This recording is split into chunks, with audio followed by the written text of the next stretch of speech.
Ele foi preso preventivamente com o fundamento de que poderia atrapalhar as investigações. Essa é a razão da prisão. Ele é investigado por improbidade administrativa relativamente a esses contratos, né? E aí tem peculato e outros elementos contidos aí. Então são duas coisas diferentes. Quer dizer, um é o motivo da prisão. Ele é alguém investigado e no curso da investigação, segundo o Ministério Público, ele botaria em risco a apuração, poderia atrapalhar a apuração, daí porque a prisão preventiva. Outra coisa é a razão porque ele é investigado, segundo o Ministério Público, ele seria um dos comandantes dessa organização criminosa junto com o Gabriel Neves. O Gabriel Neves foi preso antes, faz já algum tempo, ainda em maio, se eu não me engano, a prisão do Gabriel Neves. Era muita ficção supor que o subsecretário de Saúde fizesse tudo isso sem o conhecimento, o grau do conhecimento, algum grau de conhecimento do chefe. Agora, a investigação vai apontar qual grau de conhecimento era esse. Segundo o Ministério Público, era um grau de conhecimento total, né, Ari? E segundo essa denúncia do MP, Rodolfo, o Edmar atuava com vontade livre, de forma consciente, ações e desígnios aí com os demandados que foram denunciados anteriormente, como o Andreasa já dizia, como, por exemplo, o Gabriel Neves, desviando aí os recursos públicos destinados à compra de respiradores e ventiladores. Então, de acordo com o próprio MP, ele sim atuava e, como a Andreasa já disse, ele é apontado como um dos comandantes desse grupo e diz também a própria denúncia que depois da descoberta do esquema de desvio, o Edmar persistia, continuava com uma influência política aí nesse esquema todo. Inclusive, citou a nomeação para o cargo de secretário extraordinário depois da exoneração. Afinal, se você pegar o histórico do Gabriel Neves, do já preso Gabriel Neves, que era o secretário executivo, o dono, o cabeça lá da secretaria, ele foi secretário do Pezão.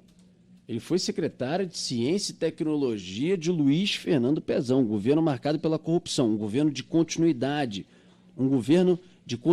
de Sérgio Cabral, o maior ladravaz da história do estado do Rio de Janeiro. Tem outros também, mas ele, pelo momento de pujança do Rio de Janeiro, etc., ele conseguiu se destacar. Ele venceu uma Olimpíada difícil no Rio de Janeiro, que se for comparar com outros governadores, com deputados, com tanta Pisciani, é difícil.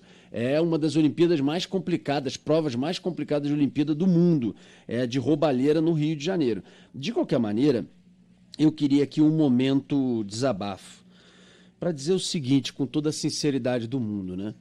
O ex-secretário, agora preso, Edmar Santos, deu algumas entrevistas na Band News FM. Algumas. Talvez eu diria até que várias, né? Com o começo da pandemia, com a preocupação da chegada, vocês ouvintes vão lembrar que aqui no ar, aqui na Band News FM, a gente entrevistava o secretário Edmar Santos para orientar as pessoas, para trazer o serviço para as pessoas.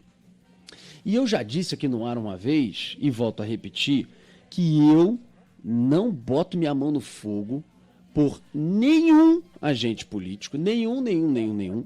E até disse uma vez, o Andreasa, eu falei o seguinte, olha, eu não boto até a mão no fogo por muitos amigos meus até.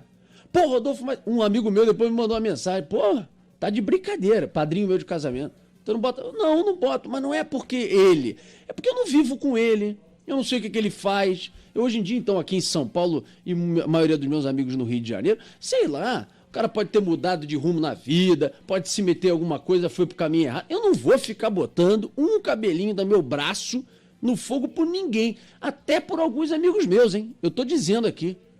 Claro. Inclusive, a hora que aconteceu alguma coisa, eu falo, não tem problema não, vou descer o cacete na rádio, você que comprou a tua vida aí. Dito isso, também não boto por nenhum agente público, ainda mais quando não é amigo meu, me referindo ao caso que do Edmar, e também não me surpreendo mais com nada. Não me surpreendo, não caio da cadeira, não fico, meu Deus, poxa, logo ele. Não. Mas eu preciso ser sincero aqui no ar para dizer que esse tipo de momento, como que a gente está vendo agora, de alguém que dialogou, falou, orientou a população durante bons meses com o microfone da Band News FM, isso me toma de uma desilusão, e eu diria até de tristeza, olhando para o meu Rio de Janeiro que eu tanto amo, porque, meu Deus do céu, aonde que a gente vai parar? Quem a gente confia? Como é que a gente coloca, ou como é que a gente transfere tá certo? O microfone para pessoas, se o tempo inteiro, mesmo depois de tudo que a gente viveu durante 8, 12 anos com o governo somando força de Sérgio Cabral Pezão, a gente consegue vir para um governo que entrou pela ética, pela moral, foi o principal discurso para chegar ao poder depois de fluminenses inteiramente traumatizados com o que aconteceu no Rio. E quando entra uma pandemia, você começa a ver um castelo caindo atrás do outro, uma secretaria inteira praticamente presa, com o maior orçamento, passou a ser o maior orçamento quando houve a liberação para a construção de hospital de campanha. É difícil, né, gente? Nossa Senhora, às vezes tem que acordar, senta assim na cama, respira. A gente tem que, sabe aquela coisa de, a gente tem que manter a crença, a esperança, a gente tem que continuar acreditando no Rio de Janeiro, e no Rio de Janeiro, continuar acreditando passa por quem está comandando em diversos níveis a nossa cidade, o nosso estado, os 92 municípios do estado. É isso, não tem outro jeito, é dar essa respirada funda aí que eu dei agora e seguir em frente, porque a outra alternativa a isso é pegar um barco e ir embora, não dá. Agora, vejam, quero voltar aqui à questão conceitual, né? Que é uma boa reflexão para o nosso ouvinte.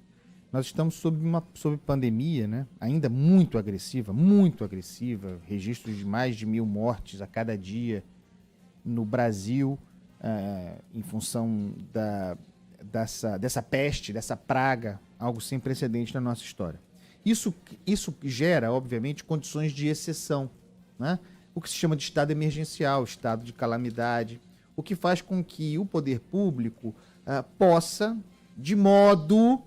essa é a ideia, de modo a atender a população, prescindir, abrir mão de licitações, em nome de controle de contratos emergenciais para atender a população. Quando esse tipo de circunstância se apresenta, e ninguém vai dizer que se acontecesse de novo uma pandemia, que nós procederíamos de maneira diferente. Não. Nós teríamos novamente de recorrer a essas quebras para poder resolver o problema, né? Abrir mão de licitação e tudo mais. Então nós sempre teremos esse desafio à frente. Ocorre que no Brasil há uma cultura de corrupção extraordinária na superfície do Estado, no corpo do Estado. Então, nós aqui sempre chamamos atenção, eu estou falando aqui da Band News FM, mas falo também do jornalismo de modo geral. Sempre chamamos atenção para o fato de que, uma vez liberados os rigores, era óbvio que a goela das organizações criminosas, a goela do corrupto ia se alargar também. Porque isso é oportunidade para o vagabundo, isso é oportunidade para o criminoso. Aquele que é incompetente em tempos de paz será ainda mais incompetente, exporá ainda mais a sua incompetência em tempos de crise, em tempos de exceção. E aquele que é corrupto, oportunista, vagabundo em tempos de paz será ainda mais corrupto, oportunista, vagabundo em tempos de exceção. É o que nós estamos vendo agora, não apenas no Rio de Janeiro, em vários estados da federação. E nós veremos pipocar ao longo do tempo outros casos.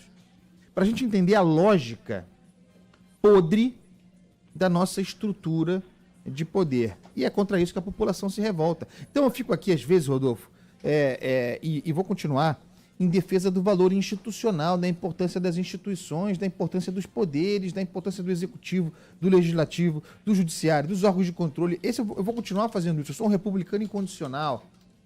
Mas, diante desse tipo de coisa, feita pelos homens, a gente compreende, infelizmente a gente compreende, não apoia, mas compreende que as pessoas às vezes transfiram a sua indignação, a sua frustração gerada por indivíduos que ocupam esses lugares, que transfiram esse sentimento à instituição ela própria.